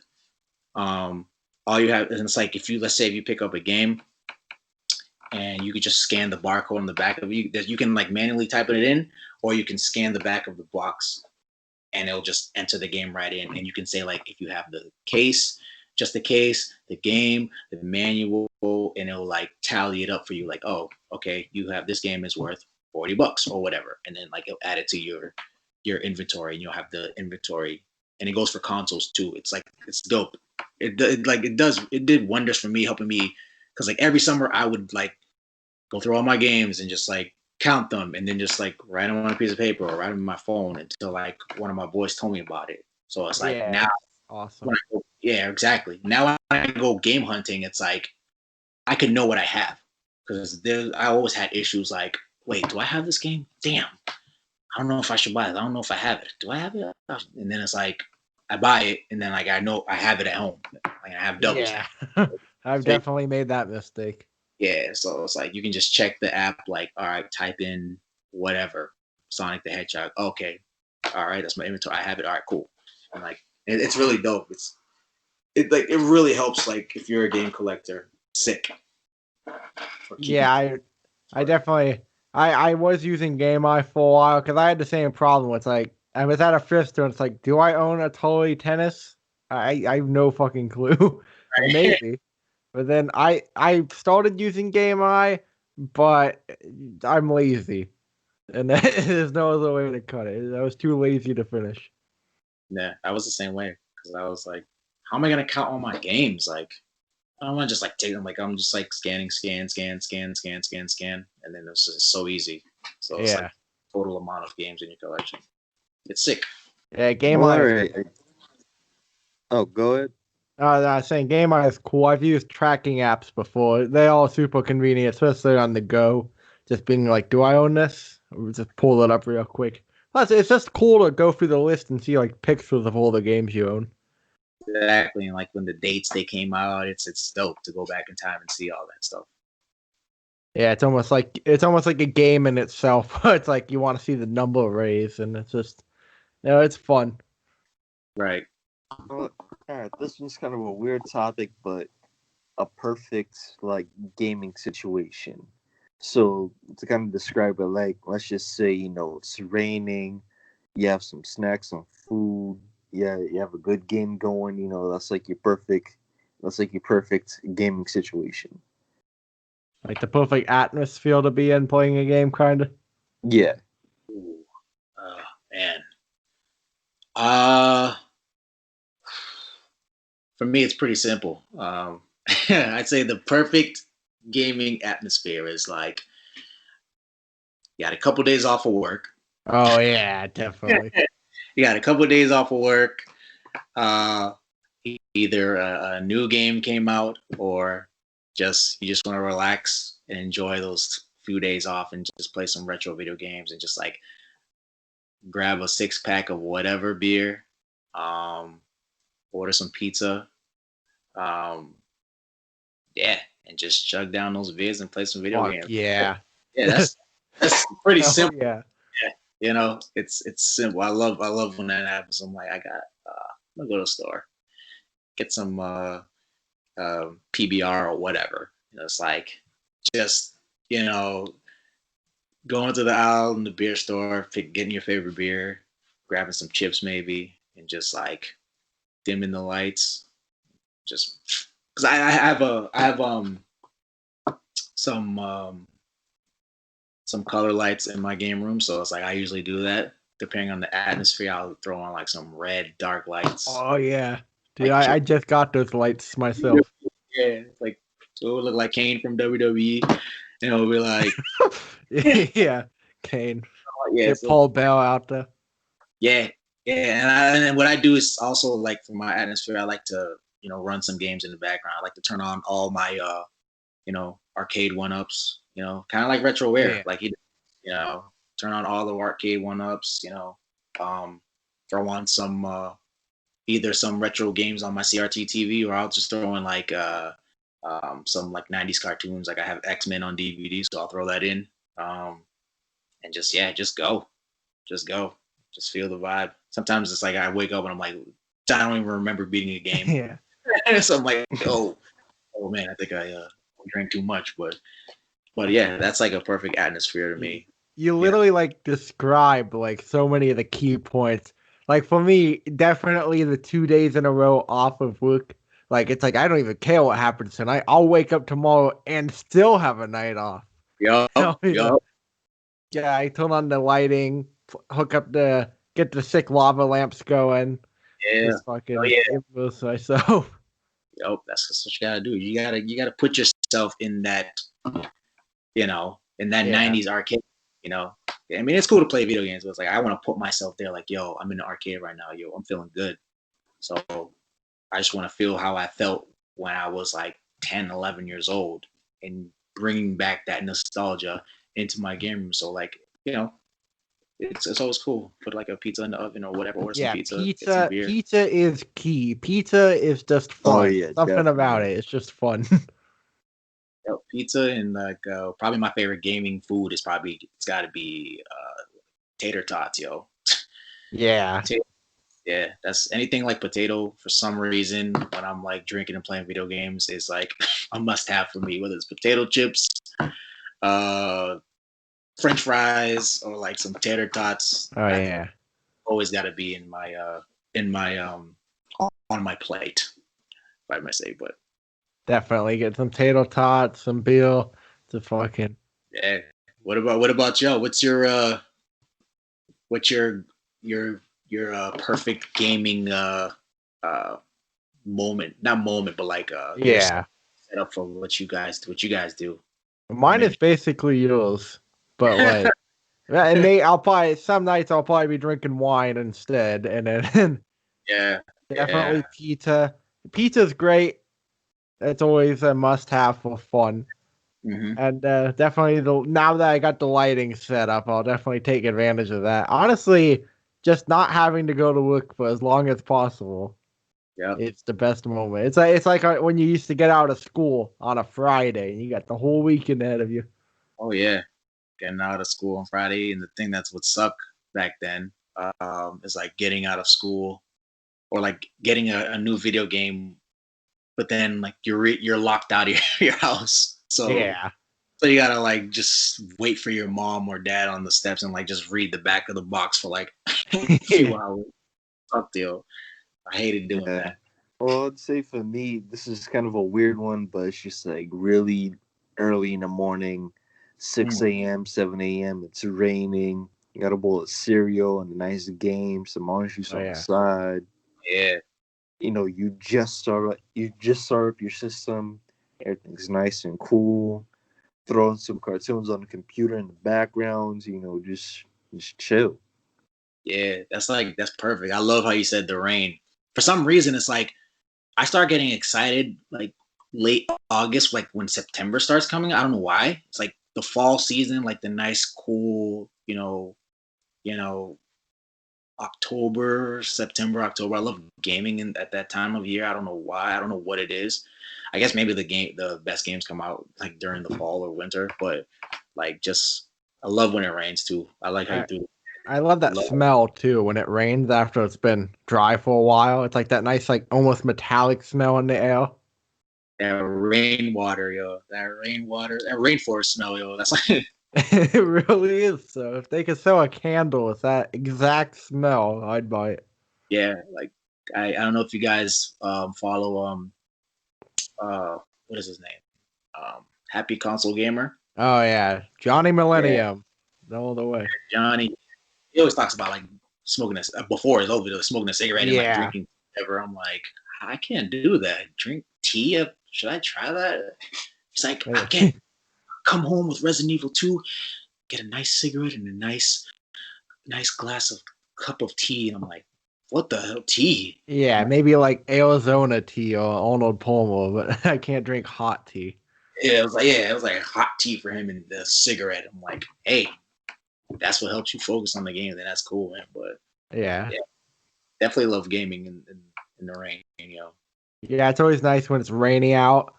That's like, I'm just gonna sit here in my room, safe from the elements. I'm happy that it's cold outside. I'm safe in here. I'm just gonna play this game. Or if there's a blizzard, snowstorm, Yeah. work canceled, Oh yeah. or on some Call of Duty or whatever. It's like, word. And then it's like Christmas break coming up, and then you get that time off. That's like those dope moments, those gaming moments. Yeah, that's the worst thing about being an adult is you don't get winter break anymore. Right, exactly.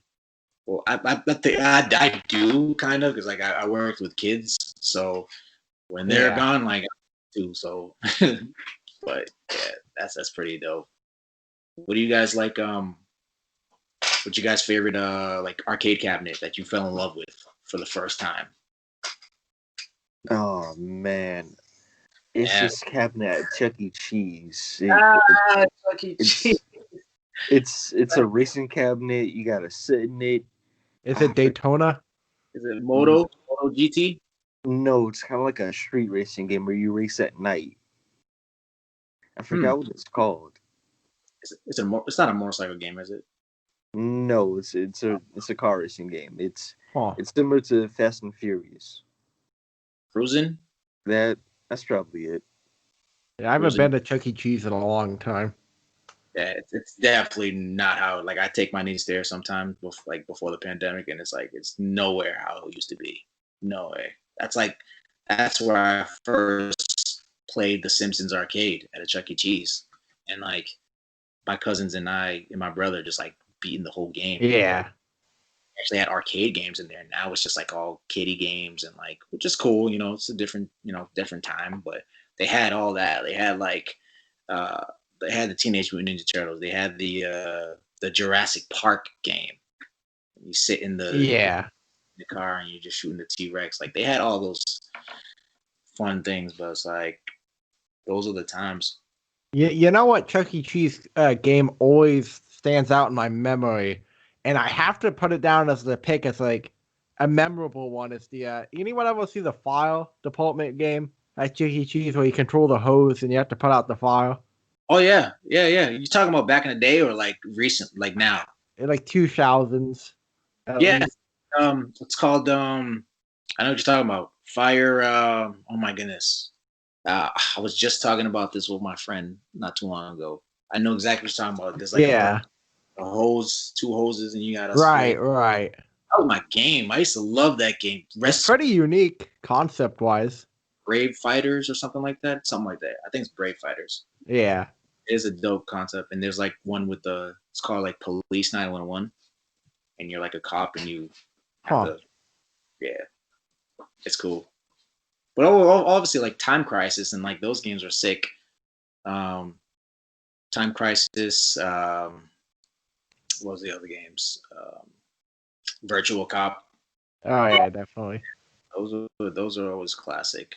Miss Pac-Man too. I'll have to give a shout out to Red Robin. Like the Red Robin Neo Me has a Miss Pac-Man a cabinet in it, so that always stands out too. Wow, that's your favorite, Miss Pac-Man? I think it might be. I don't have too much arcade experience, but Miss Pac-Man's always pretty quality. Yeah, that's a quarter muncher right there. Yeah.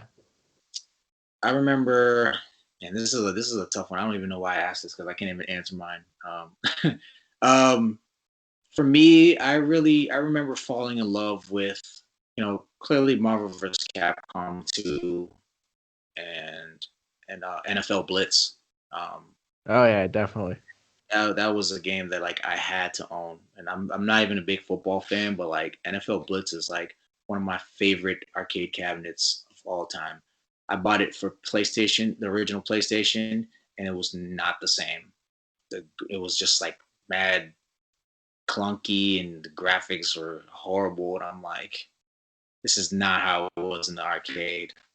But then I figured out the same arcade port is for the Dreamcast, so we're good. But like, yeah, those Marvel vs. Capcom 2, NFL Blitz. I remember I was obsessed with, and I don't even know why, because this is probably considered a horrible game, but like Street Fighter the movie, the arcade, with Jean-Claude Van Damme.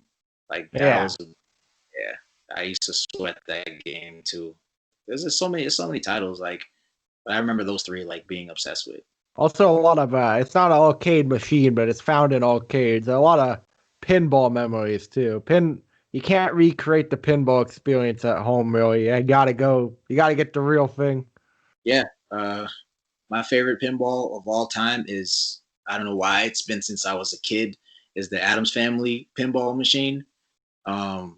It's probably the first one I've ever played, but like I don't know why. That's my favorite one. I love it. Addams Family. I love the movie obviously, but that was one. It was like Terminator 2 and all that. But I was like, Addams Family is like the best one.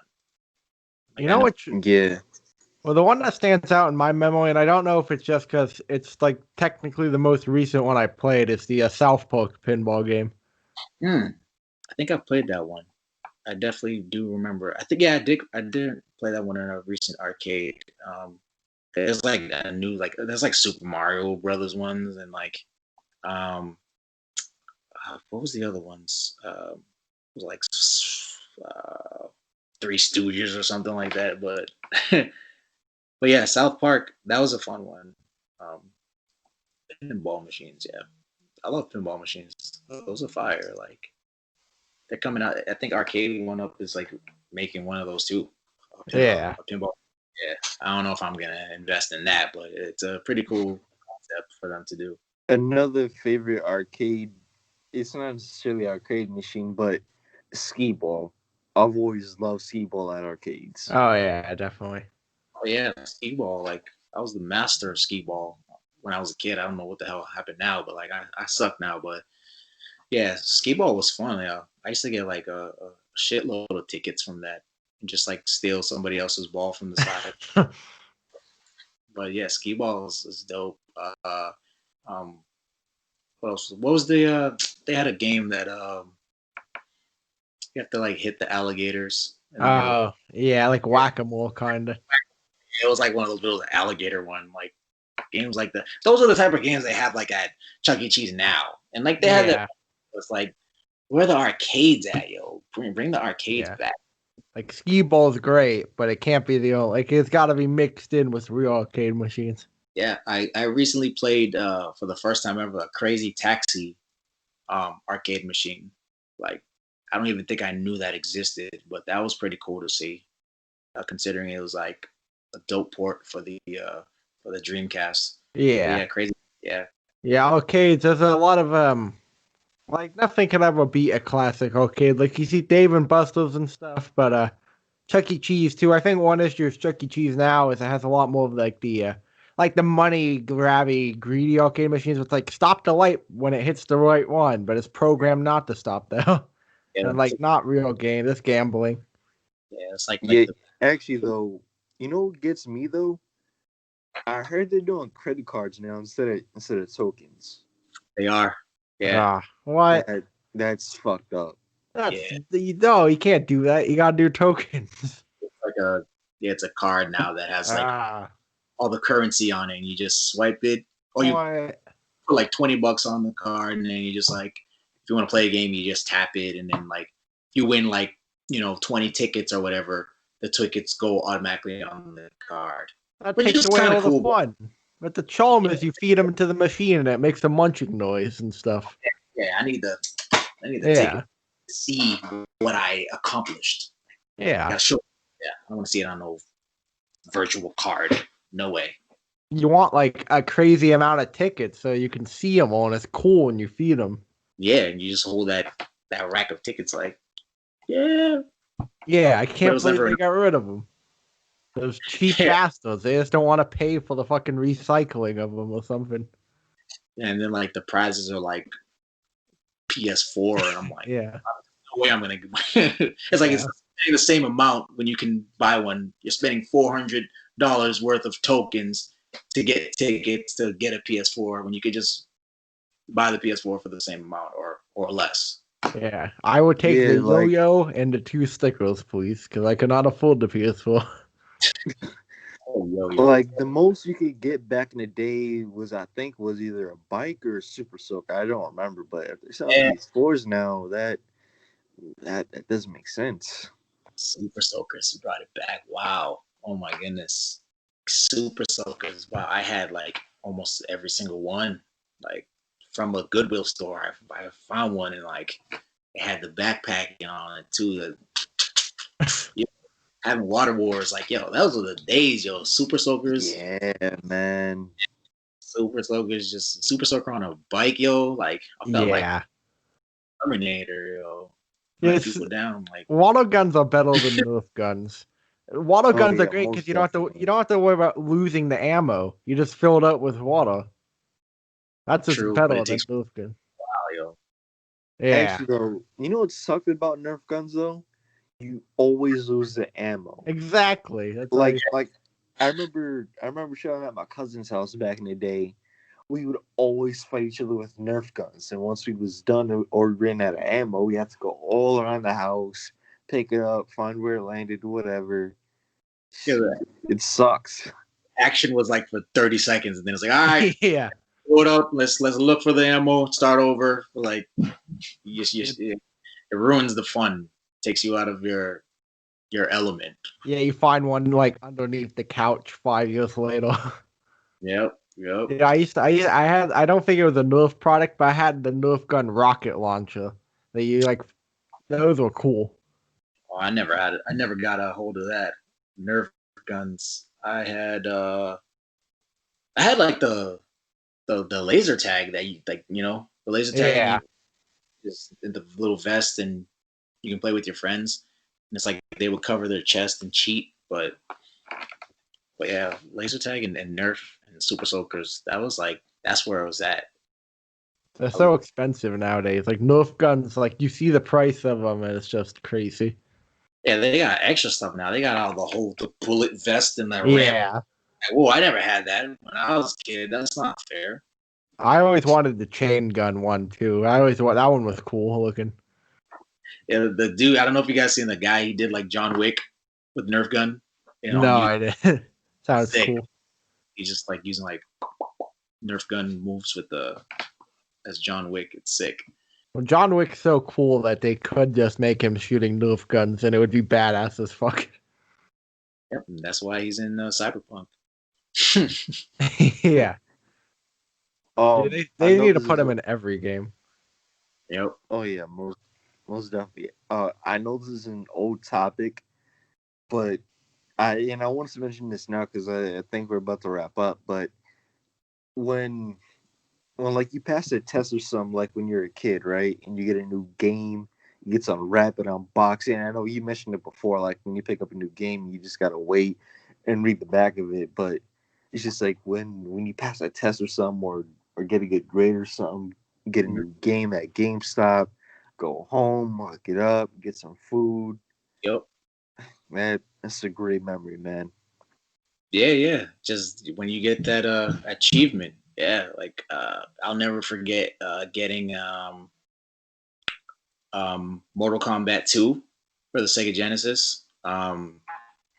It was because my grandmother got it for my brother and I because it was the last day of school and it was coming out in the summer, and so like ending school year, I can buy you a video game. And getting Mortal Kombat 2, like I can see it like clear as day, like getting it from this old store called Bradley's, which is probably like a Target now, but yeah, just unwrapping it. And I took a trip to Puerto Rico that summer too and had to wait to come back to play it. But yeah, just unwrapping the box and like just smelling the plastic, like those are always like the good memories. Like even now, like you get that new game and it's like, yeah, that sucks right nowadays. It's like there's no more manuals. And I don't like that because you get a new Xbox One game or PS4 game and there's no manual. There's just a disc and just and not the instructions, but like the little warning label.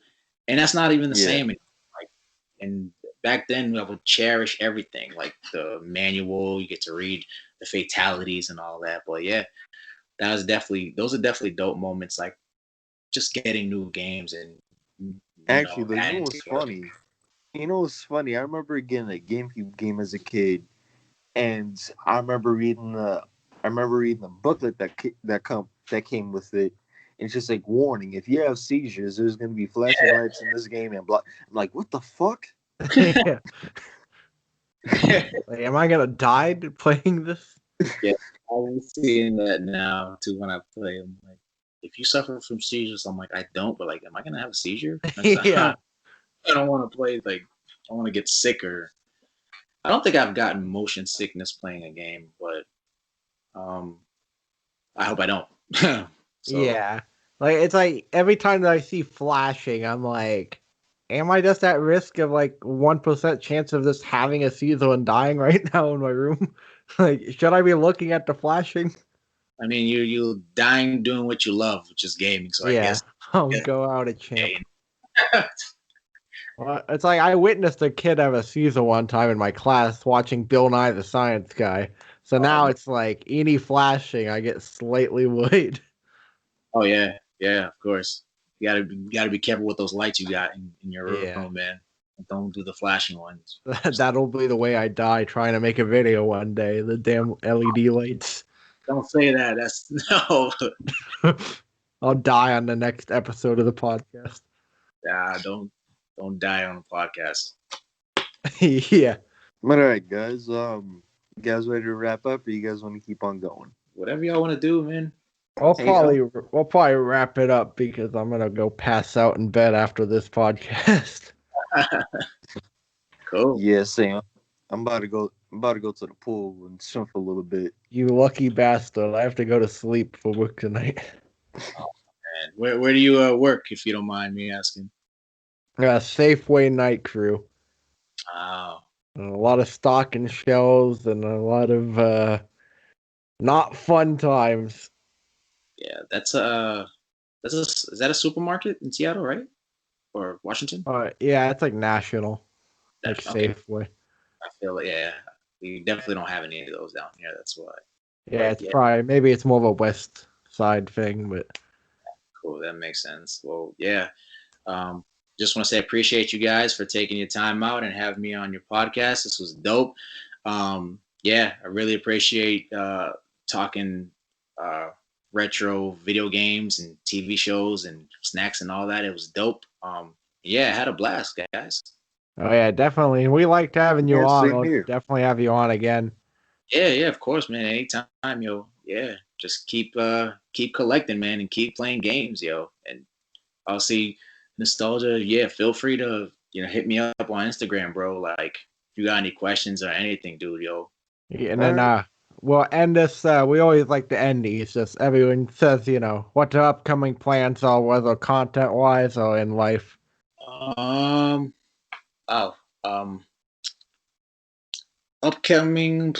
Let's see. Besides the PS5, I'm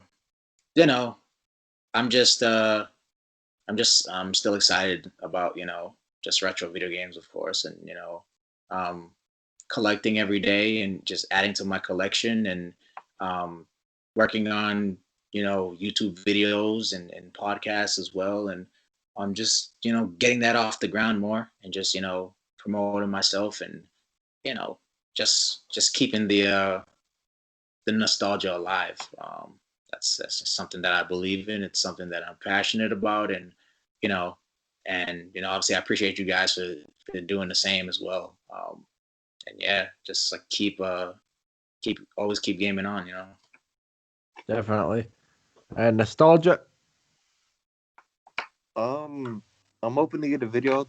I'm hoping to get 2 videos out this week. But besides that, just gonna keep on working on my physical and mental health, man. Just keep on doing push-ups, swim a lot, work out, do some jogging, and yeah, Gotta stay healthy, man. Sweet. definitely. Yeah, definitely. My plans, I am doing a bunch of podcasts this week. Hopefully this Wednesday, I have Wednesday night and Tuesday night off. I'll being able to think of some video to make. And a lot of sleeping and terrible nights working at Safeway. You'll be all right. One day at a time. You got a long week ahead of you. Definitely. Well, so this podcast, just a heads up. I don't know if Nostalgia plans on putting it up, but this podcast will be up after editing and stuff and getting timestamps done in the coming days on my channel, Hey from Gruxton. And I'll follow you on Instagram, and then my channel's linked in my bio. Cool. Yeah, just send me a message, bro. Appreciate that. Follow you right back. Well, I appreciate everything you do. You know, good luck growing on YouTube. I like the positivity and everything that you bring. Oh no, I appreciate that, man. You know, it's just trying to keep it alive for all the gamers out there, and you know, we're all like a gaming family in one way. So, you know, gotta keep each other up and, you know, talk about, you know, the 90s nostalgia or 80s or early 2000s. You know, it's always dope to come together as, you know, as a team and just talk about games. You know, it's what we love to do, so it's dope. Hell yeah, definitely. Yeah, it looks like you got a dope room back there too. Like, I like the design of it. Oh no, I appreciate it, man. Yeah, it's the virtual fortress. Yeah, I'm running out of room collecting, so that's it's kind of sucks for me. I am getting another arcade one up in October, which is the X-Men vs Street Fighter one. So Yeah, I'm trying to see if I can fit that in somewhere. But I appreciate the love, man. no problem. Definitely, and definitely good luck on growing and staying on that content grind. Yeah, you guys too, yo. Keep doing your thing. Your podcast is dope. Yeah, I support you, yo. Just keep doing your thing and don't stop, man. Sweet. Well, and again, we'll definitely have you on at some point in the future. Cool. Appreciate that. Well, Nostalgia, unless you have anything to say, I would say this is probably it. Yeah, just follow me, Nostalgia64, follow Hytham Gruxton, and follow Wizard One Up, man. We're all, you know, cool people, I guess. And if you're watching this, you want to get on, just send one of us a DM on Instagram. Hell yeah. Well, and with that, this has been the Slimecast.